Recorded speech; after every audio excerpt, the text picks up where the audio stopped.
दिल्ली सल्तनत का कौन था? कुतुबुद्दीन ऐबक। उसके बाद में हमने देखा था कि 1210 ईस्वी में, कब?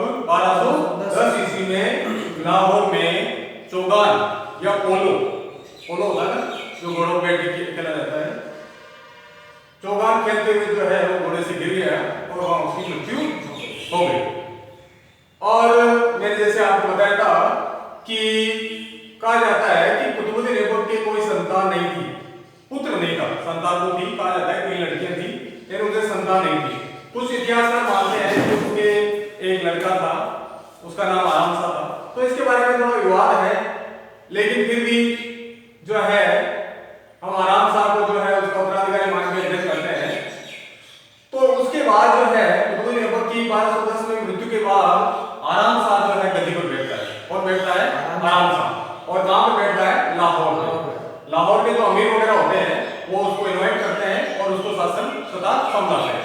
तो लाहौर में जो है वो गद्दी बैठता है, लेकिन इससे जो है जो दिल्ली के अमीर उमरा थे, दिल्ली के जो अमीर उमरा थे वो नाराज हो गए। वो नहीं चाहते थे कि जो भी दिल्ली सल्तनत का शासक बने वो लाहौर में बैठे, लाहौर से शासन सत्ता संभाले, क्योंकि अगर लाहौर से शासन सत्ता संभालेंगे तो लाहौर के अमीर जो है उन्हीं को महत्वपूर्ण पदों पर नियुक्त किया जाएगा और दिल्ली के अमीरों की जो कंडीशन है वो थोड़ी दुर्बल हो जाएगी ना, कंडीशन उनकी जो है उन्हें अच्छी पोस्ट नहीं मिलेगी। इसलिए वो चाहते थे कि शासन किसी और को बनाया जाए और वो शासन जो है दिल्ली से करे। ठीक है, तो इसके लिए जो है उन्होंने क्या किया, दिल्ली के जो अमीरों का लीडर था उसका नाम था इस्माइल। क्या नाम था? इस्माइल था।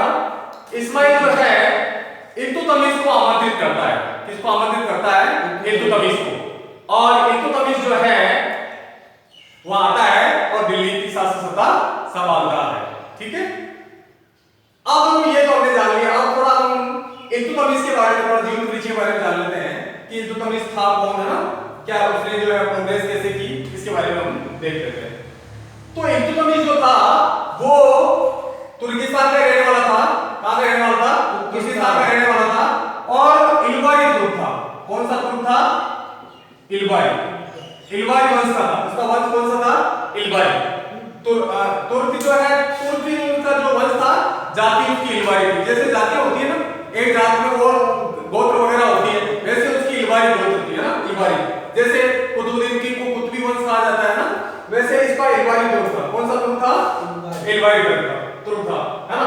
और इसके जो पिता है वो दिल्ली आ गए थे, है ना, और गजनी आ गए थे, सॉरी गजनी आ गए थे और गजनी के शासन की सेवा में रहने लग गए थे। और ये इल्तुतमिश जो था अपने पिता का जो 2000 संतानें थी, है ना, इल्तुतमिश के पिता के, लेकिन उनमें सबसे योग्य था और सुंदर भी था, है ना। सुंदर था तो जो बाकी उसके भाई लोग जो थे वो इसे क्या करते थे? ईर्ष्या करते थे, जलन होती थी उन्हें। तो उन्होंने क्या है, ईर्ष्या में एक दिन क्या किया, उसको जो दास को व्यापार होता था, मेला लगता था, बाजार लगता था, वहां ले जाके उसको बेच देते, है ना। हाँ, बेच दिया उसको। ठीक है, बेचने के बाद जो है वो विभिन्न हाथों में बिकता हुआ अंत में किसके हाथ में बिक जाता है? कुतुबुद्दीन ऐबक। कुतुबुद्दीन ऐबक के हाथ में बिक जाता है ना, तो उसके अंडर में काम करने लग जाता है। ठीक है, तो उसके कुतुबुद्दीन ऐबक उसकी योग्यता को पहचानता है ना, और जो है उसे महत्वपूर्ण पदों पर नियुक्त करता है। जब कुतुबुद्दीन ऐबक मोहम्मद गोरी के साथ में खोखलों का दमन करने के लिए 1205-6 में जाता है, तो ये अपनी योग्यता का प्रदर्शन करता है वहां पे, तो बहुत ही प्रभावित होता है। तो इस प्रकार इसकी योग्यता पता चलने के बाद में जो है कुतुबुद्दीन ऐबक इससे इतना प्रभावित हो जाता है कि इसके साथ में अपनी लड़की की शादी कर लेता है। किसके साथ में? इल्तुतमिश के साथ। तो इस प्रकार ऑटोमेटिकली जो उसकी शक्ति बढ़ गई, वो उसका दामाद हो गया। ठीक है, तो दामाद हो गया तो इस प्रकार लोगों की नजर में चढ़ गया कि भाई जब दामाद है तो इंपॉर्टेंस तो मिलेगी, इंपॉर्टेंस तो मिलेगी ना। तो फिर बाद में इसी कारण से जो है इस्माइल ने जो है उसे दिल्ली की गद्दी ग्रहण करने के लिए जो है इनवाइट किया। अब वो आया तो गद्दी को आसानी से इसे नहीं छोड़ता है, तो आराम साहब को ये पसंद नहीं आया, आराम साहब को ये पसंद नहीं आया। तो आराम साहब जो है लाहौर से जो है चला और इसका विरोध किया। तो दिल्ली के पास एक स्थान है जड़ नाम का स्थान है ना, वहां पर दोनों के बीच में युद्ध होता है। दोनों के बीच में क्या होता है? युद्ध होता है और उसमें जो है आराम साहब पराजित होता है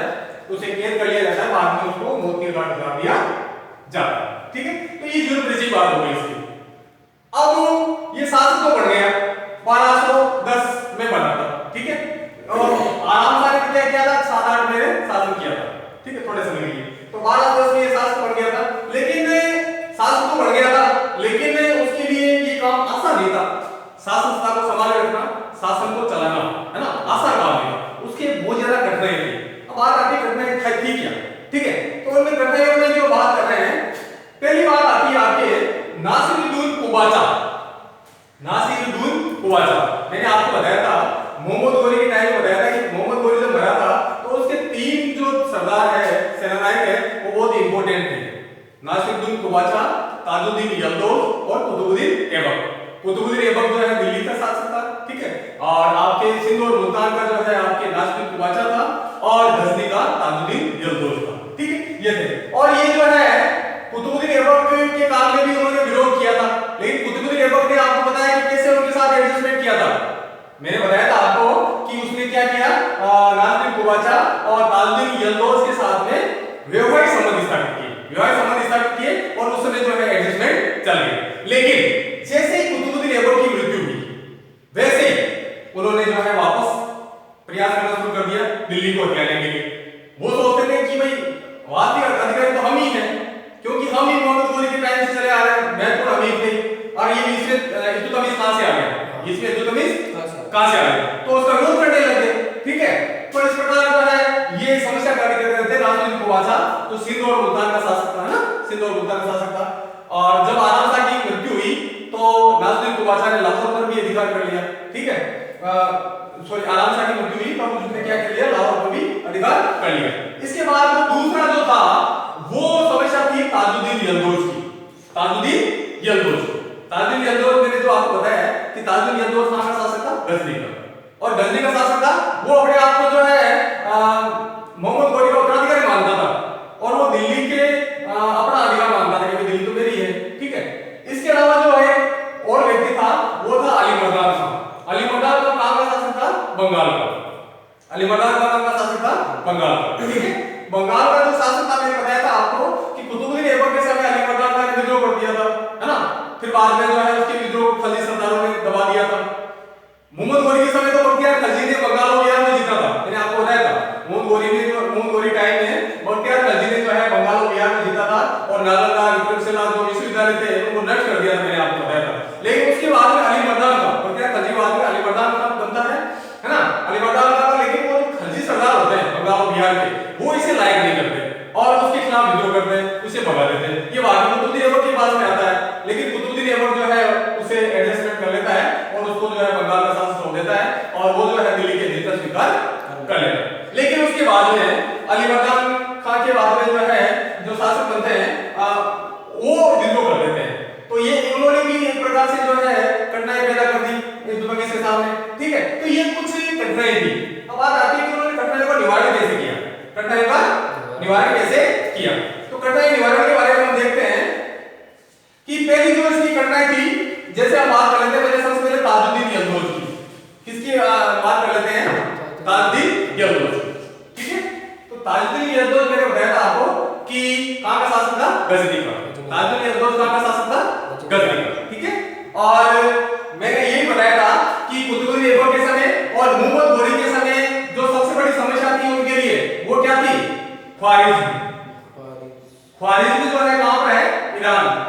ईरान का जो साम्राज्य था वो ख्वारिज्म साम्राज्य कहलाता था, और वहां का जो शासक था शाह कहलाता था, ठीक है ना। और इसी अलग हटा था, क्योंकि गजनी और जो आपके ख्वारिज्म है वो पास पढ़ते थे, गजनी और ख्वारिज्म पास पढ़ते थे, और गजनी में जो ताजुद्दीन यल्दौज था उसको खतरा था ख्वारिज्म के शासक, और वो सही साबित हुआ, और ख्वारिज्म के शाह ने क्या किया, गजनी पे अटैक किया और गजनी पर अधिकार कर लिया। किसने अधिकार कर लिया, गजनी, और वहां का शासक कौन था, ताजुद्दीन यल्दौज।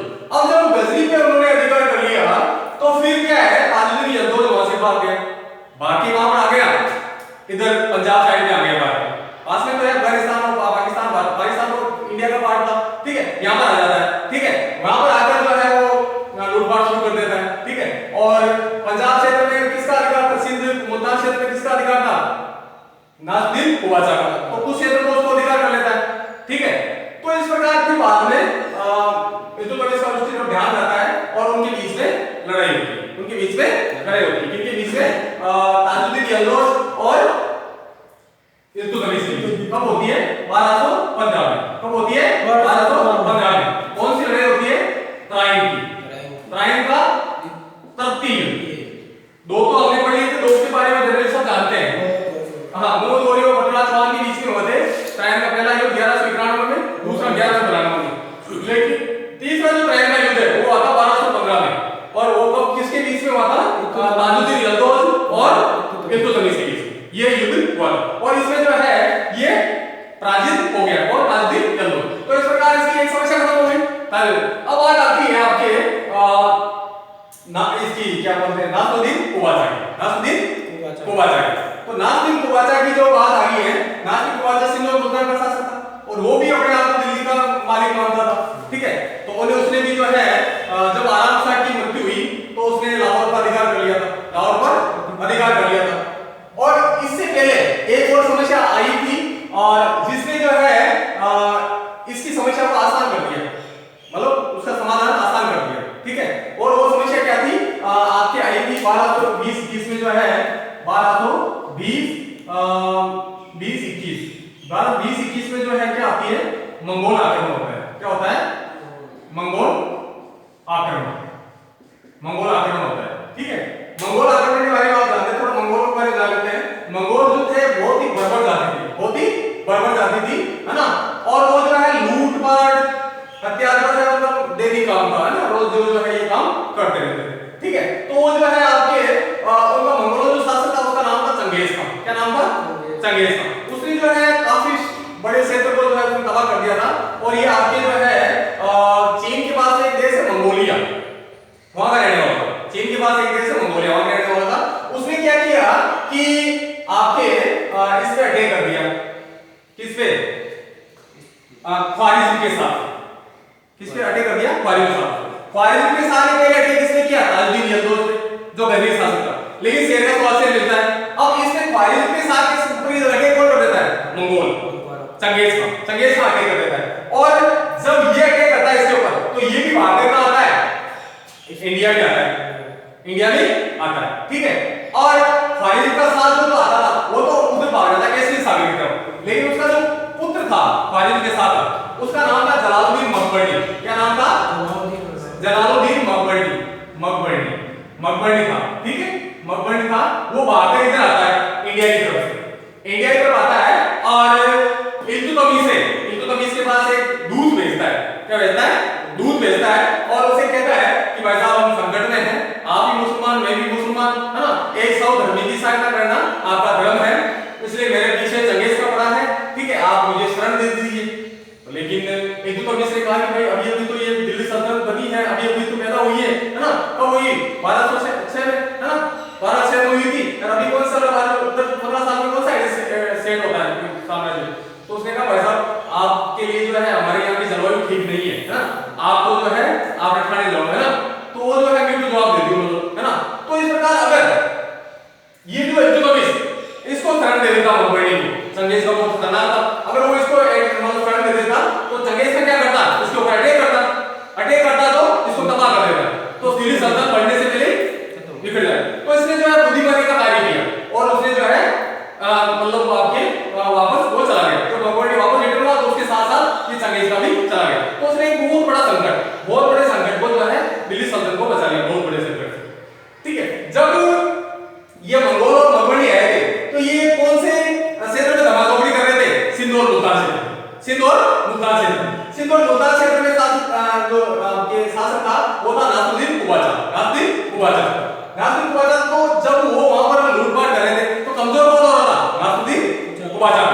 अब ये इल्तुतमिश वेट कर रहा था कि वो पहले से कमजोर हो जाए। ठीक है, फिर इसके ऊपर जो है उसने अटैक किया इल्तुतमिश ने नासरुद्दीन कुबाचा, और नासरुद्दीन कुबाचा को उसने पराजित कर दिया।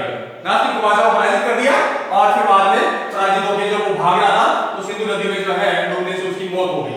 ठीक है, तो इस प्रकार मंगोल आक्रमण बचा लिया, ताजुद्दीन यल्दौज को मामला सेट हो गया, आपके नासरुद्दीन कुबाचा हो गया। अब बचता है आपके कौन बचता है? अली मर्दान की हमने बात की थी। अली मर्दान का जो है आपके वो बंगाल का शासक होता है कुतुबुद्दीन ऐबक के समय जो है कौन होता है? अली मर्दान का। ठीक है, तो अली मर्दान का के बाद में वहां शासक बनता है आपके अली मर्दान खान के बाद में, जो यहाँ के खलजी सरदार होते हैं बंगाल के, वो शासक किसको बनाते हैं? निजामुद्दीन नवाज, निजामुद्दीन नवाज या निवाज, निजामुद्दीन निवाज, इसको शासक बनाते हैं। ठीक है, और शासक बनाते हैं। ये जो है स्वतंत्र शासक की तरफ बिहेव करने लग जाता है, हाँ, दिल्ली सल्तनत से अपना नाम तोड़ लेता है। तो इल्तुतमिश जो है इसके ऊपर अटैक करता है, और अटैक करने के लिए अपने जो है एक लड़का था, उसका नाम रहता है नासिरुद्दीन महमूद, नासिरुद्दीन महमूद को भेजता है, और वो इसके ऊपर अटैक करता है और उसको पराजित कर देता है। लेकिन जब वापस रिटर्न होता है नासिरुद्दीन महमूद, तो वापस विद्रोह कर देता है, वापस विद्रोह कर देता है, लेकिन वापस इस अटैक करता है और फिर इसको पराजित करता है। तो इस प्रकार ये आक्रमण चलते रहते, 2-3 बार आक्रमण करना पड़ा, और अंत में जो है 1230 में जो है आपके वो बंगाल को जीत लेता है, बंगाल को जीत लेता है, और बंगाल के टुकड़े कर देता है, तो बंगाल और बिहार हो जाता है। ठीक है, तो इस प्रकार 1230 में जो है आपके बंगाल और बिहार की समस्या का हल कर लिया, बंगाल और बिहार की समस्या का भी हल कर लिया। तो इस प्रकार ये जो है आपके समस्या खत्म हो गई। अब जो है कुछ इसके प्रशासनिक सुधारों के बारे में देख लेते हैं, प्रशासनिक सुधारों के बारे में देख लेते हैं। ठीक है, तो प्रशासनिक सुधार इसने क्या क्या किए थे, इसके बारे में देखते हैं। तो देखो, मैंने आपको बताया था शुरुआत में कि ये शुरुआत में दास क्या था, दास।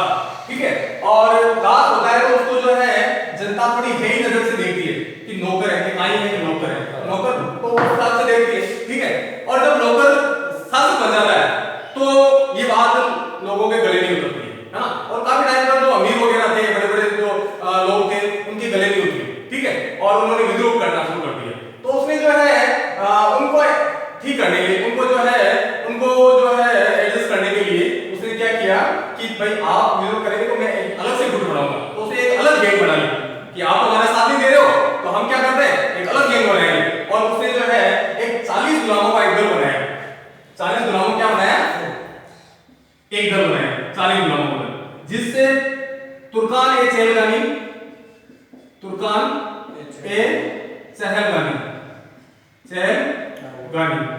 ठीक है, तुर्कान ए चहलगानी कहा जाता है।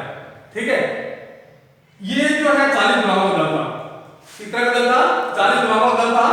और इसमें क्या करते थे, उसने अपने अपने वर्ष के जो है लोगों को रखा। पहले जो अमीर थे वो किसकी करता से बने थे, कुतुबुद्दीन ऐबक और मुहम्मद गोरी करता था, लेकिन वो चाहता था कि मेरे पक्ष में वो आदमी है जो मेरी जो है पोजीशन की वजह से आए हैं और मेरी पोजीशन की वजह से ऊपर उठे। तो उन्होंने ऐसे गुलामों का एक दल बनाया, तुर्कान ए चहलगानी, ठीक है, 40 गुलामों का, और इनकी सहायता से जो इनका विरोध कर रहे थे, उनका उन्होंने क्या किया, खात्मा कर दिया। तो ये तुर्कान ए चहलगानी का किया। इसके अलावा उसने जो कुछ इंपॉर्टेंट कार्य किए, एक था दिल्ली सल्तनत को वैधानिक मान्यता दिलाना, दिल्ली सल्तनत को वैधानिक मान्यता दिलाना। दिल्ली सल्तनत को वैधानिक मान्यता कैसे कि पहले जैसे मुस्लिम जो थे, जब मुस्लिम धर्म का उदय हुआ था, मैंने आपको बताया था कि मुस्लिम धर्म का जो सर्वोच्च प्रतिनिधि होता था अल्लाह के बाद में, वो कौन होता था, खलीफा। और दुनिया के किसी भी क्षेत्र में कोई भी शासक शासन करे, लेकिन उसे अनुमति प्राप्त करनी होती थी खलीफा, तभी जो है उसकी मान्यता मिलती थी, अन्यथा वो नहीं मिलती थी। अगर खलीफा की मान्यता मिल जाती थी ना, तो कोई भी उसके खिलाफ विद्रोह नहीं कर सकता था। मतलब उसके खिलाफ विद्रोह करना मतलब अल्लाह का मतलब प्रमाण को मानना है, ऐसा माना जाता था। ठीक है, तो इसके लिए उसने जो है आपके प्रयास किया, इसने इल्तुतमिश ने जो है आपके इसके खलीफा से जो है मान्यता प्राप्त करने के लिए जो है उसने उसको लेटर लिखा। ठीक है, और इसके लिए जो उस समय जो खलीफा था मुस्तासिर बिल्ला नाम का खलीफा था, और उसको जो है वो लिखता है मान्यता देने के लिए। ठीक है, मान्यता देने के लिए लिखता है, तो जो है खलीफा उसको मान्यता देता है, कब देता है, 1229 में। कब देता है, 1229 में। 1229 में वो क्या करता है, इसको मान्यता देता है। इसके लिए मान्यता लोग क्या भेजते थे, पोशाक भेजते थे, हाँ, वो जो सिंहासन भेजते थे, मुकुट भेजते थे, ऐसे कुछ प्रकार की चीजें भेजते थे, जिससे ये माना जाता था कि भाई खलीफा ने इसको मान्यता दे दी। तो इस प्रकार जो लोग इसके बारे में उल्टी सीधी बातें कर रहे थे कि भाई वो तो दास है, वो तो ये है, मतलब ऐसे नहीं बन सकता शासक, सबकी बोलती बंद हो गई, क्योंकि खलीफा जिसको मान्यता देता, चाहे वो कोई भी होगा, वो शासक माना जाता। ठीक है, तो उसने ये कर लिया। इसके अलावा और कुछ उसने कार्य किए थे, जैसे कुछ सिक्के वगैरह चलाए थे, अरबी में। अरबी जो है शैली में जो है कुछ सिक्के चलाए थे, है ना। एक तो चलाया था टक्का और एक चलाया था जिंकल। हाँ, टक्का जो है आपके पहले कब टाइम चला था, आपके भारत का जो रुपया चल रहा है ना प्रेजेंट में, उसका मूल आधार यही है टक्का, ठीक है। हाँ, तो ये चलाया था इल्तुतमिश ने। किसने चलाया था? इल्तुतमिश। और इसका जो विजन होता था 175 ग्रेड का था, ये कितने था? 175 ग्रेड का चलाया था। और जिंकल था वो किसका होता था? तांबे का। तो पहली मुद्रा प्रणाली थे वो कुतुबुद्दीन ऐबक ने तो कोई अपने नाम की कोई सिक्के नहीं चलाए थे। तो पहला सिक्के चलाने वाला शासक यही था, इल्तुतमिश था। कुतुबुद्दीन ऐबक ने तो कोई उपाधि धारण की थी, है ना, शासक की उपाधि धारण नहीं की थी, और ये रिकॉर्ड सिक्के वगैरह चलाए थे। लेकिन इसने जो है सिक्के चलाए थे टक्का और जिंकल। किसने चलाए थे? इल्तुतमिश। तो इस प्रकार इसने बहुत इंपॉर्टेंट कार्य किया। इस प्रकार ये कुछ इसके आपके बहुत महत्वपूर्ण कार्य थे, प्रशासनिक कार्य थे। अब बात आती है आपके जो है इसकी मृत्यु कब हुई। तो इसकी जो मृत्यु हुई आपके जो है कब हुई थी? 1236। कब हुई थी? 1236, ठीक है। उसने लास्ट में जो अपने अंतिम समय का जो आक्रमण है वो किया था बामियान। कहां किया था? बामियान पे उसने आक्रमण किया था, और आक्रमण के बाद वो ठीक नहीं हो पाया, और 1236 में जो है उसकी मृत्यु हो जाती है। कब हो जाती है? 1236 में उसकी मृत्यु हो जाती है, ठीक है। लेकिन इसके मृत्यु से पहले इसने जो एक अच्छा कार्य किया वो ये किया कि अपना उत्तराधिकारी चुन लिया। अपना उत्तराधिकारी चुन लिया। जनरली क्या होता था, इस्लाम में उत्तराधिकारी का कोई सिद्धांत नहीं है, ठीक है। वहां पर जिसकी लाठी उसकी भैंस होती है, तो शक्तिशाली होता है वो शासक बन जाता है। अब ये दास होते हुए भी जो है शासक बन गया था, लेकिन इसने ऐसा सुधार किया कि मेरे बाद में कौन, मेरा पुत्र बन गया या पुत्री बनेगी, कौन शासक बनेगा, पहले से उसने डिसाइड कर लिया। तो उसने जो है डिसाइड ये किया कि अपनी जो पुत्री थी रजिया को उसने अपॉइंट कर लिया, मेरे बाद में शासक ये बनेगी। हालांकि वो नहीं बन पाई उसके अकॉर्डिंग, लेकिन ये हम अपन कल पढ़ेंगे। लेकिन उसने उत्तराधिकार में जो है रजिया को अपॉइंट कर लिया। तो इस प्रकार ये इल्तुतमिश के बारे में हमने जो जानकारी ली है, ठीक है, आपको समझ में आया होगा। धन्यवाद। कल अगला चैप्टर